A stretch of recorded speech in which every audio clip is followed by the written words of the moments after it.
ChatGPT said the sky over Illyria stretched wide and empty, painted with silent stars that held no warmth. Once this planet had danced with color-floating gardens, golden towers, music carried on the winds, but now it was a place of dust. And ash bombs from above had shattered its cities. What was left had cracked and crumbled into silent ruins. In this broken world walked a lone figure, quiet and thin, her eyes sharp like ice. Her name was Esha. She wore layers of cloth against the bitter wind and carried a handmade knife tied to her waist, shaped from black stone. She had no one left. Her family had died in the final wave of bombings, and her people had scattered into caves and deep canyons, hiding from what came after. The invaders had moved on years ago, but no one returned to help. There were no heroes, no rescue ships. The galaxy had forgotten Illyria. Esha survived by walking the same paths every day, collecting moss from rock cracks, hunting slow creatures. With her traps, melting snow for water, she had grown used to the silence, the kind that settles deep in the bones. Her cave was dark and cold, lit by a small flame she guarded carefully. The fire kept her alive, though it gave little comfort. She often sat near it, holding a stone in her hand, watching shadows dance across the walls. She never cried. Not anymore. She had cried enough when her sister died clutching a broken toy and when her father's hands had gone cold. Now she simply existed. One gray morning, she heard a sound that made her freeze mid-step. It was not wind or falling rock. It was a loud, heavy scream from the sky. She looked up and saw a burning streak cutting through the clouds, fast and angry. It was not a falling star. It was a ship, a small one, and it was crashing. She watched. It dived toward the north cliffs and vanished behind a rise. The earth trembled slightly a few moments later, then silence returned. She stood still, heart pounding. Curiosity itched at her legs. If it was a drone, it might carry power cells or metal. If it was a ship, it might have tools she could use, or it might have something dangerous. Still, her feet moved. She climbed the rocky hills, the wind biting her cheeks. When she reached the smoking crater, she crouched low, knife ready. A torn metal pod lay cracked open. Flames hissed along the edges. She saw movement, an arm. Someone was alive. Esha stepped closer and found a man slumped beside the wreckage. His clothes were strange, marked with patches she didn't know. Blood soaked one side of his shirt. Skin was pale and burned. Looked at her, blinking slowly. His eyes were different from hers, deep brown and tired. Didn't look like a soldier or a beast. He looked like someone who had fallen too far. She raised her knife as she stepped closer, but he didn't flinch. Instead, he tried to speak. His lips were cracked, his voice a whisper. "Help," he said. Esha hesitated. She had never seen a human before, not with her own eyes. She had only heard stories. Some called them monsters, others called them warriors. But the man in front of her looked like neither. He looked broken, alone, like her. She didn't speak, just knelt beside him and checked his side. The wound was bad. His hands were shaking. She left him there. The cold would take him. She stared at him for a moment, then stood and grabbed his arm. He groaned as she pulled him slowly out of the wreckage and dragged him toward her cave. It took a long time to get there. The wind fought her. The man fell twice. Once he coughed. Up blood. But Esha kept going, teeth clenched. She didn't know why she was helping him. Maybe because he asked. Maybe because, deep inside, she was tired of being the only living soul in a dying world. She reached her cave as night fell, pulled him to the fire, and wrapped him in spare cloth. He passed out. She boiled snow water, crushed roots, and spooned. A little into his mouth, he stirred but didn't wake. Esha sat beside him, watching the fire. For the first time in months, her cave felt smaller, less empty. She didn't know if the man would live. She didn't know who he was or what had brought him here. But he had fallen from the stars, and now he was hers to care for. She didn't feel fear. Only a strange tightness in her chest, like something important was beginning. The wind howled outside. Inside, the fire crackled, and the human breathed, slowly, like someone. When Daniel finally woke, his vision was blurry and his body felt like stone heavy, broken, cold. A low ceiling of rough rock hung above him, and a soft flickering light played on the walls. Pain pulsed through his side, but he was warm, covered. In thick cloth, the smell of burning wood and boiled roots filled the air. He turned his head and saw her sitting nearby, the alien girl who had pulled him from the wreck. Her skin was a light shade of gray-blue, her hair braided in tight cords, and her eyes sharp. Watching him with quiet caution, he tried to sit up, but pain hit like a wave. She reached out quickly, pressing his shoulder down. Her hand was small, firm. He relaxed. For a long time, neither of them spoke. They didn't share a language. Not yet. But something passed between them, a simple understanding. He was still alive, and she had chosen to help. Days passed in slow silence. Daniel drifted between sleep and pain while the girlish attended. The fire cleaned his wound and brought him food made of strange roots and soft-baked insects. He didn't complain. It was survival. When he was strong enough to sit up, he began to observe more. The cave was small but dry, with a pit for fire, stones arranged for cooking, and shelves made of woven vines.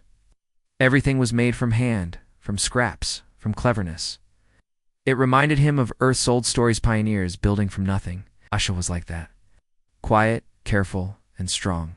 She spoke to herself sometimes in her own tongue. He listened, learned a few sounds. When he could finally speak without pain, he told her his name. Daniel.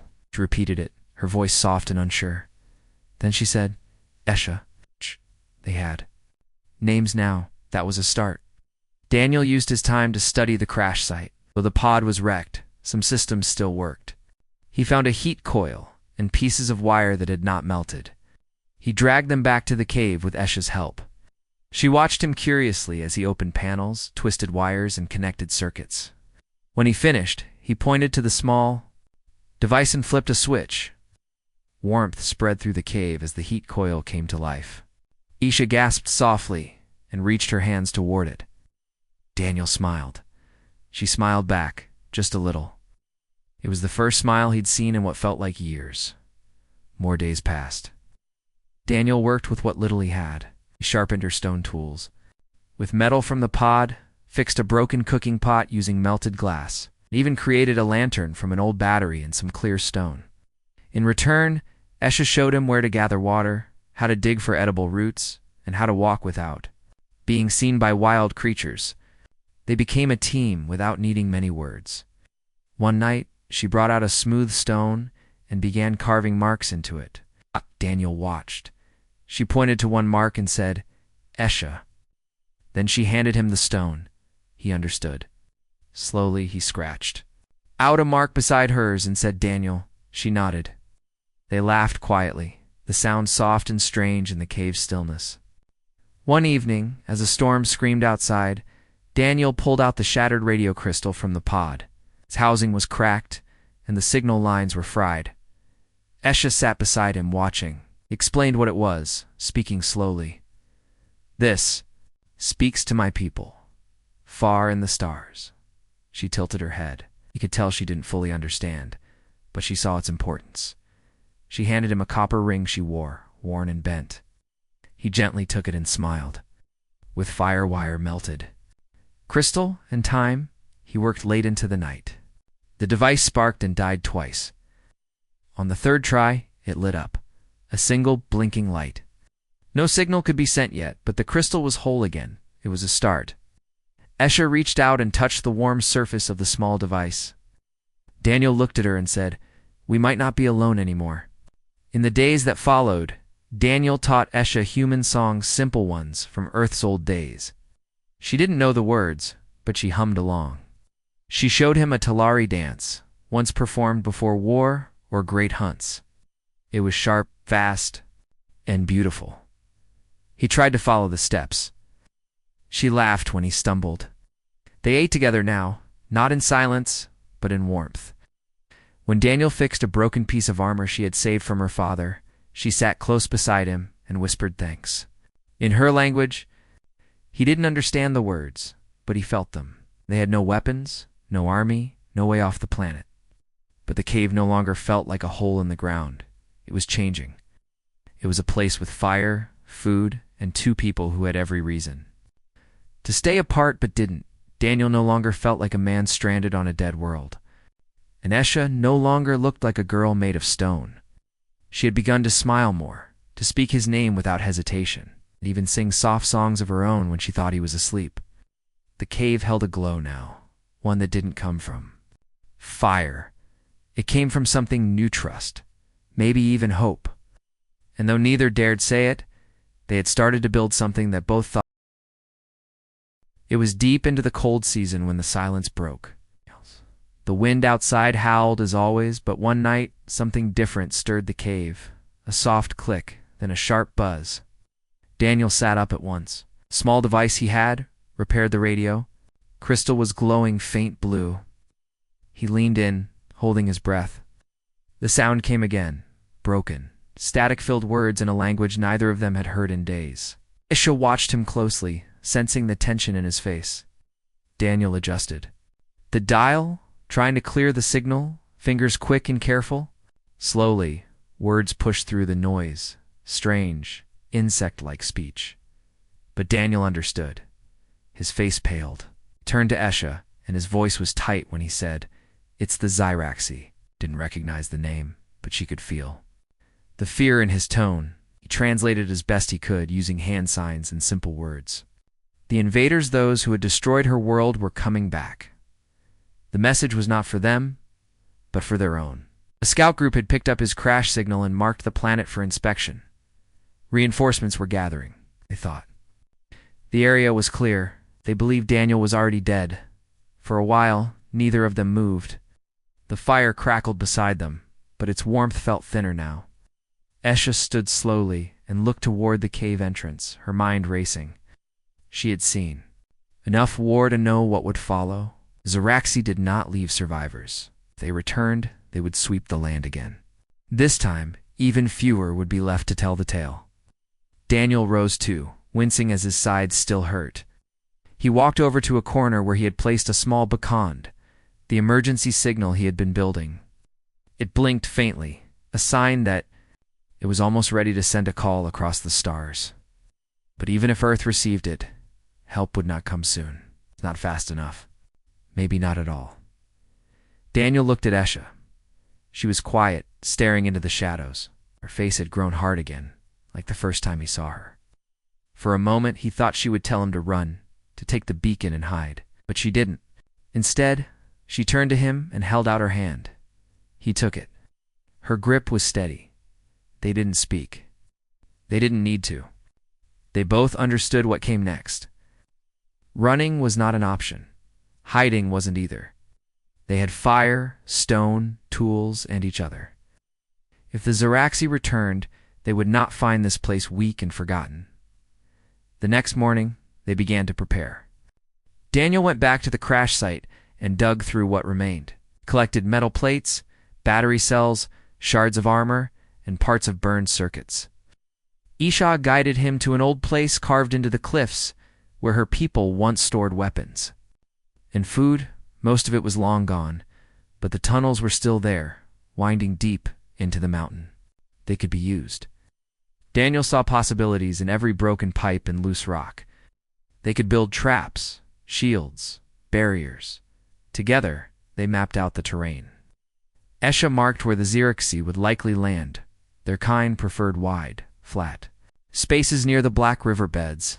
Daniel studied her maps and made plans to turn that field into a DEATHTRAP. They worked from dawn to dusk. Esha climbed cliffs to gather materials while Daniel built bombs from power cells and nails. He rewired broken drones to act as scouts. Esha taught him how to shape spears and lay silent tripwires across paths.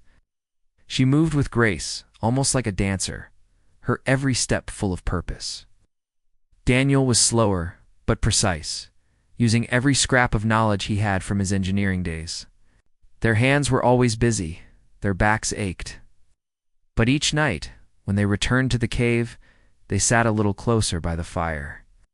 Comforted by the rhythm of work and the strength they found in each other, one night Esha showed him a cave, painting an old story of her people.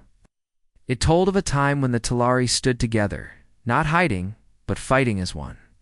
Daniel traced the shapes with his fingers. He said, "We'll make a new story." She nodded, her face lit by the fire.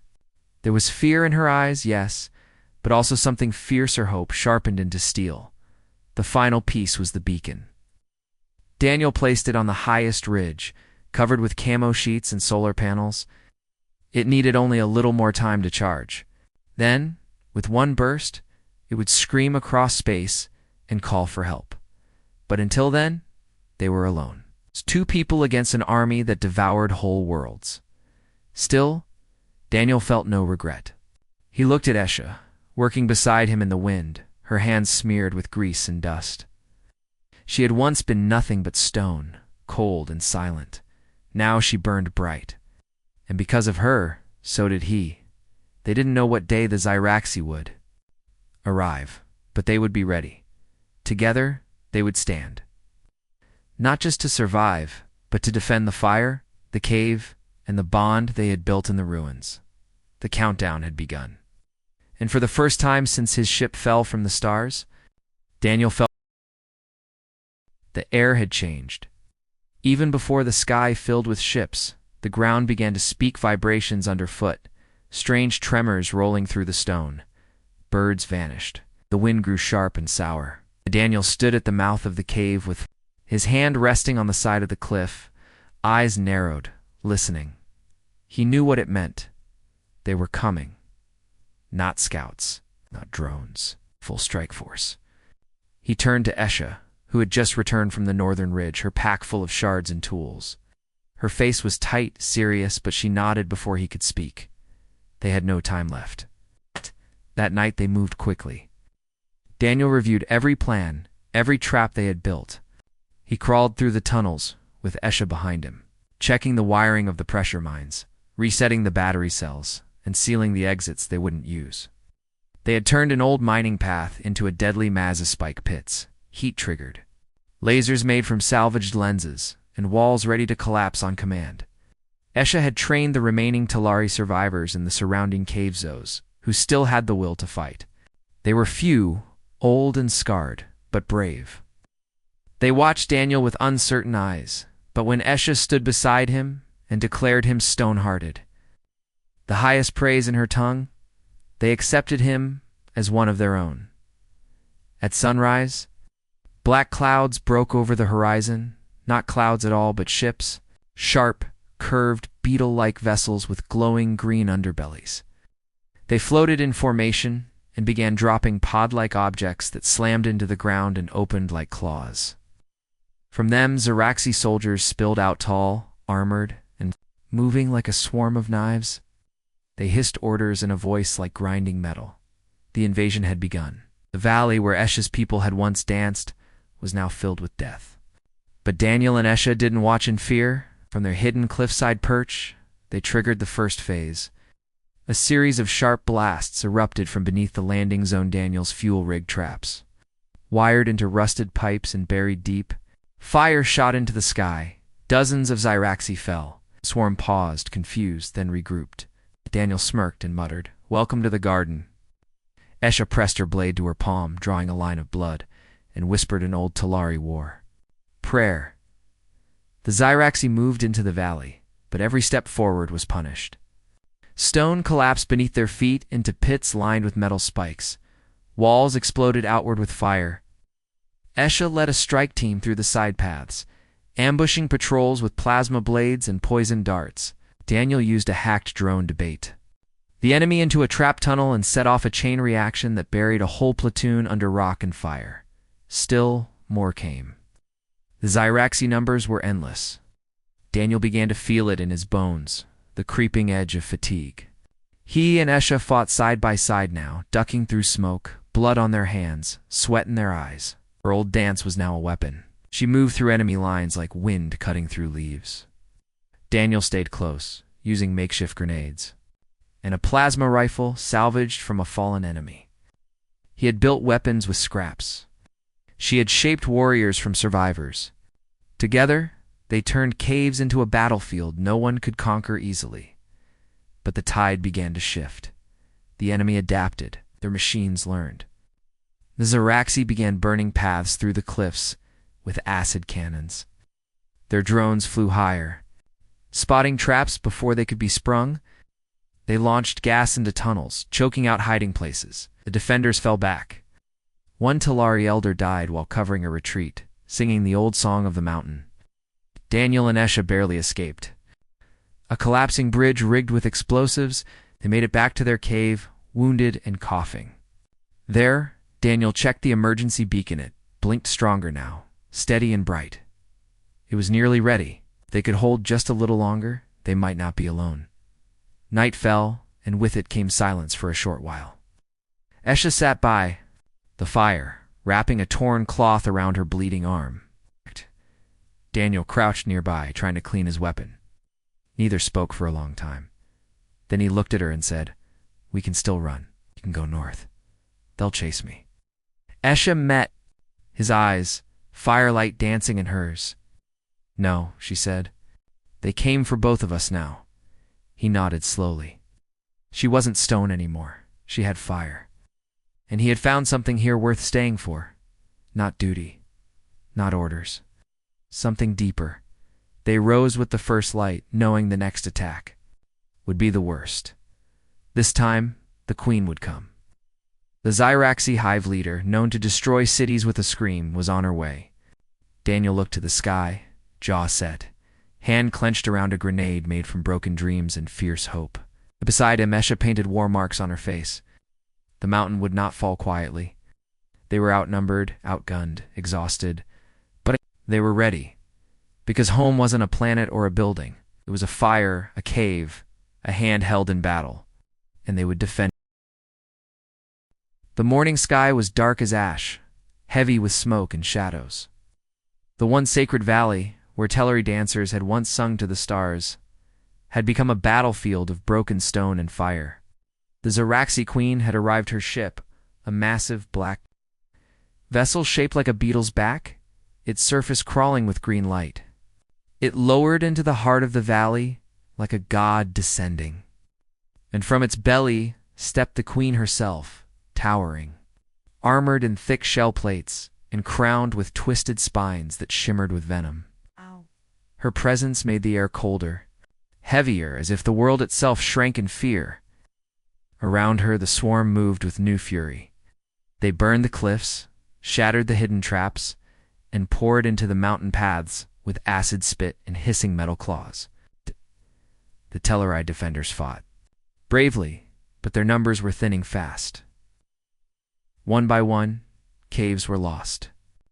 Daniel and Esha had pulled back to the stone garden, the old city carved into the side of the mountain, where pillars of ancient carving stood like the ribs of some buried giant.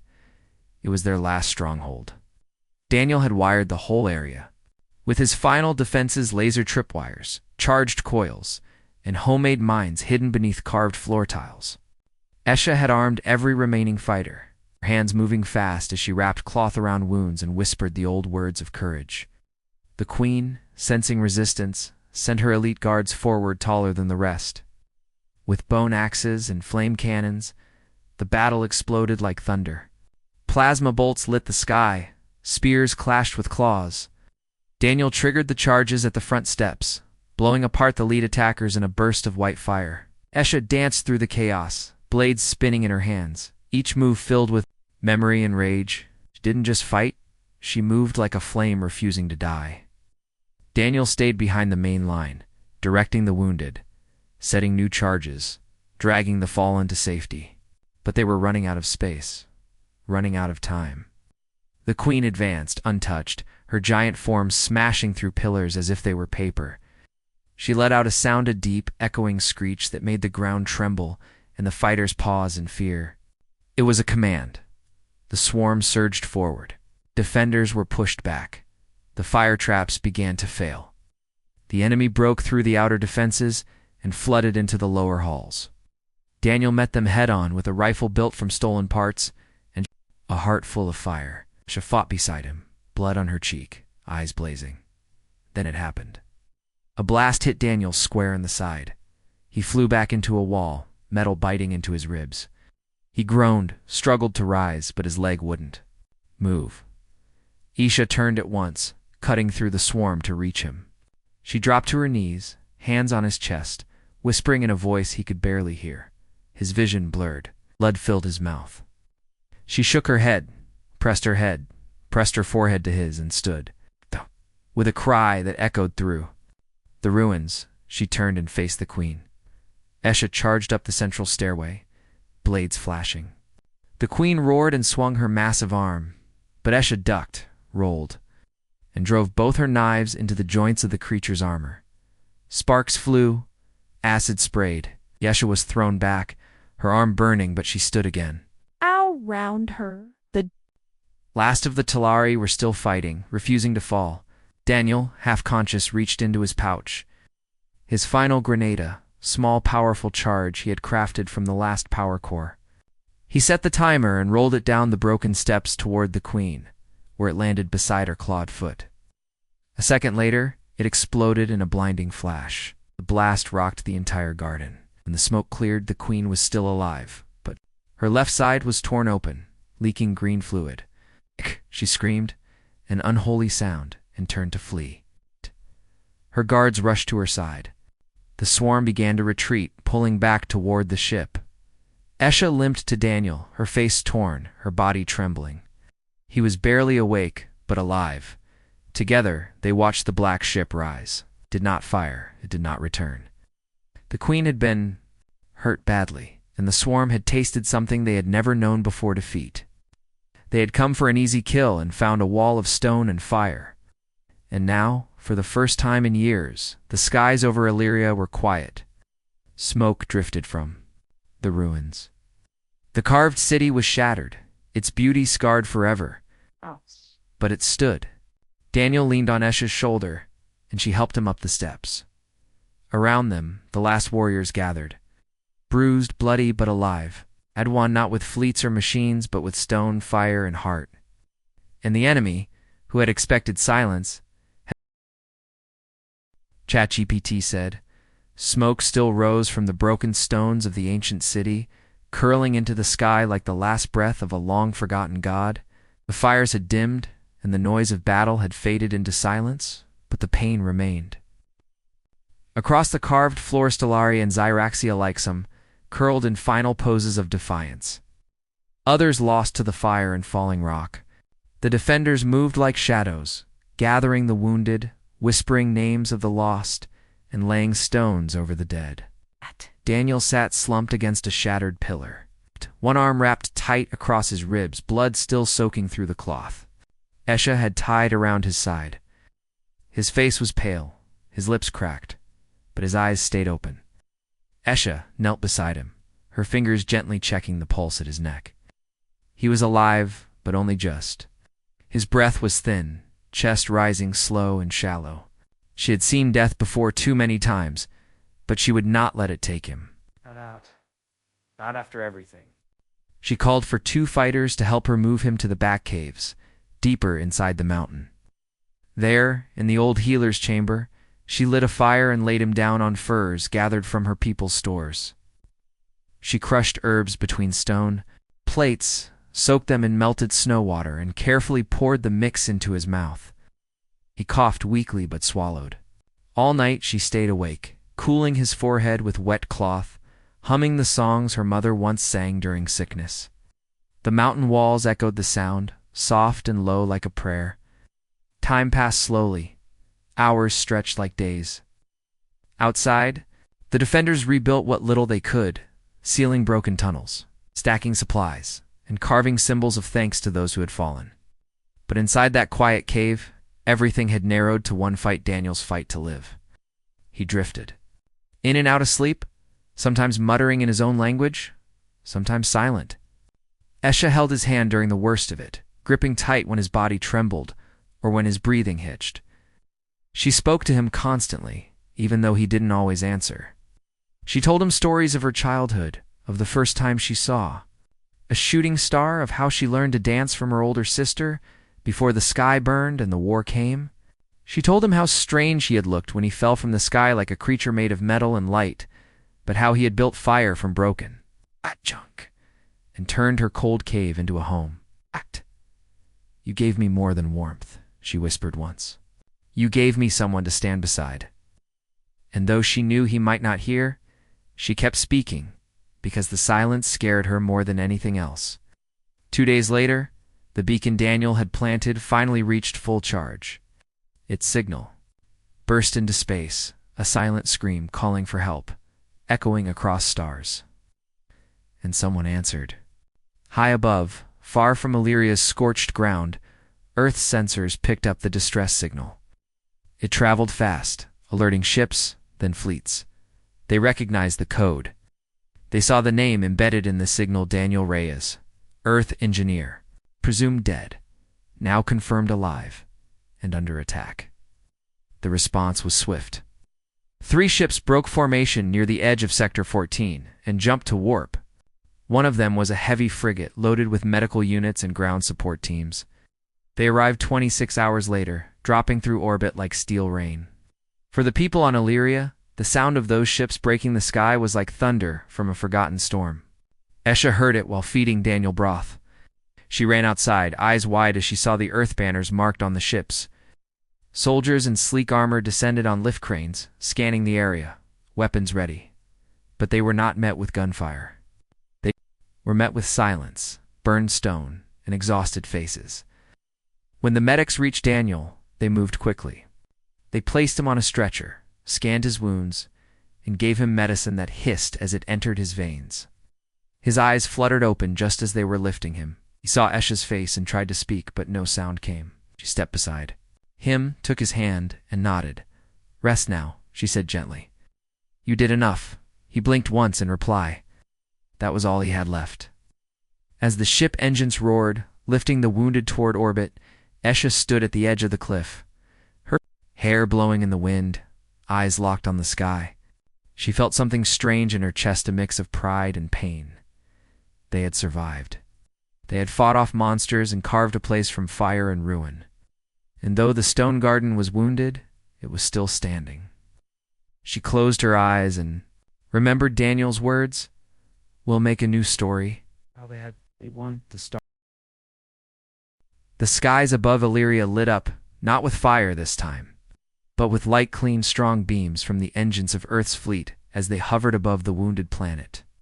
It had been years since any ship from the stars came to Illyria not to destroy, but to save.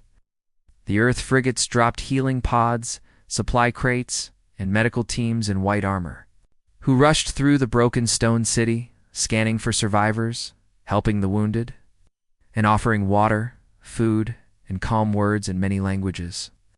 Talari warriors who had once hidden in fear stood tall now, watching with silent eyes as humans walked among them not as conquerors but as allies. Esha led the medics through the ruins, guiding them down tunnels and showing them the wounded who had been left too deep to carry out. She didn't speak much, only pointed and nodded, but the humans followed her lead without question. Her face was bruised, her shoulder wrapped in a bandage, and her leg still burned from the acid splash, but she moved with steady purpose. Every step she took felt like a message to the stars. We are not broken. We are still here. Daniel lay aboard the lead frigate, connected to soft tubes and blinking monitors, his body floating in a field of healing gel. He was quiet, resting at last, but alive. Earth doctors whispered words like stabilized and long recovery, but none of them dared speak of failure. Esha visited him each day, sitting in the quiet room beside his pod. She never stayed long, but she always touched the glass once before leaving, a silent promise. She didn't know how to explain what he had become to her. He was not just the human who fell from the sky. He was the one who had stayed, who had built fire and shelter, who had faced the swarm beside her and given everything to protect a world that wasn't even his own.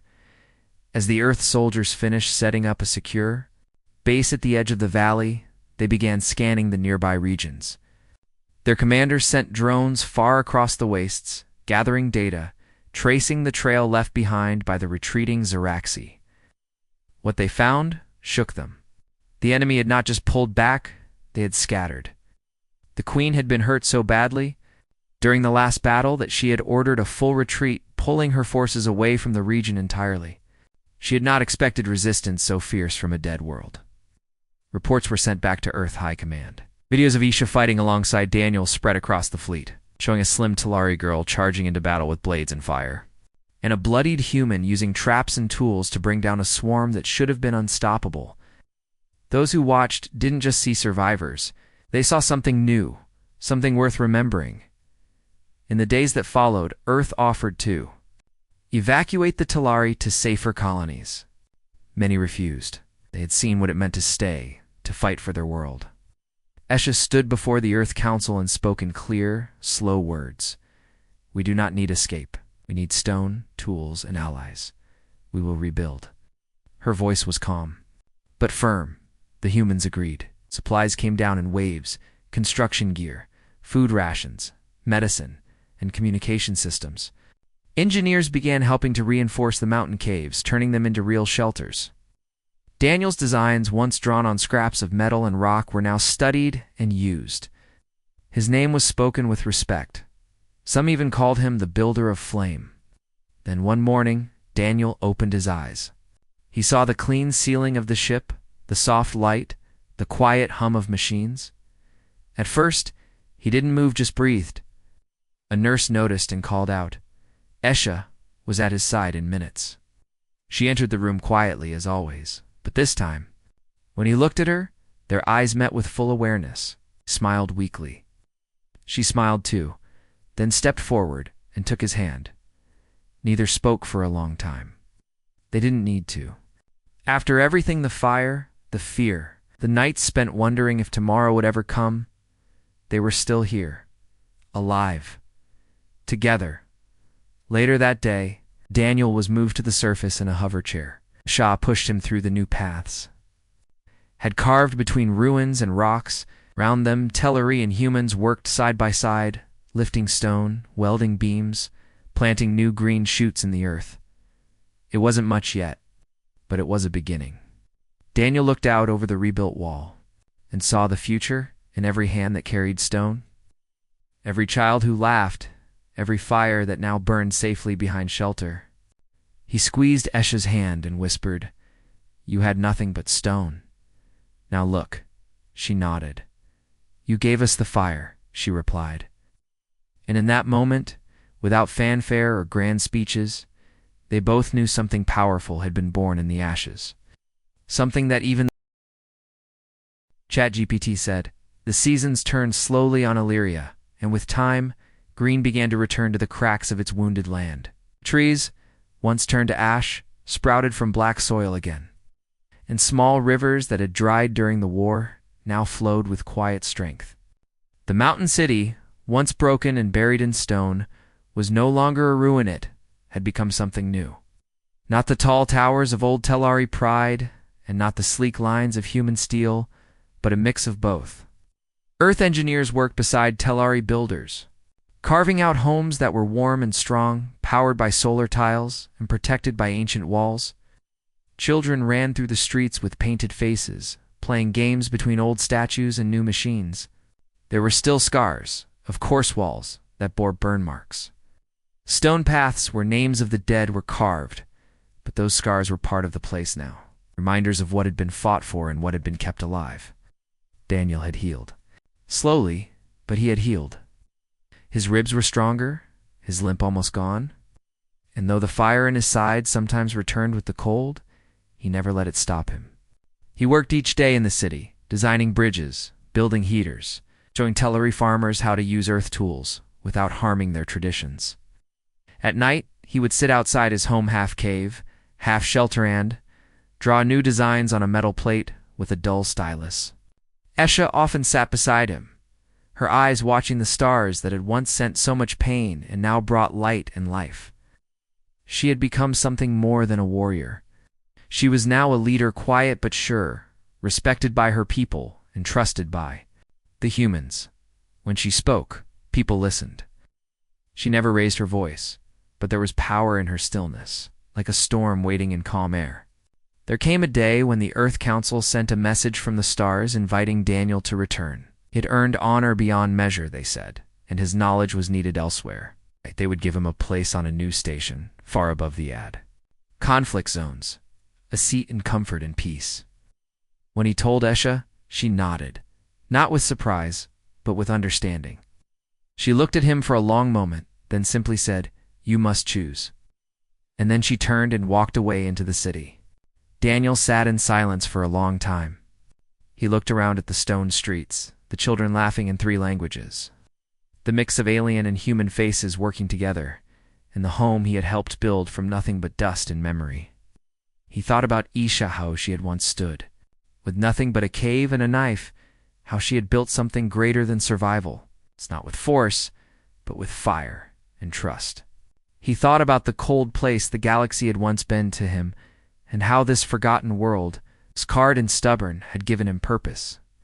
That night, he climbed to the highest point above the valley, where the stars were sharp and clear, and sent a reply to the council.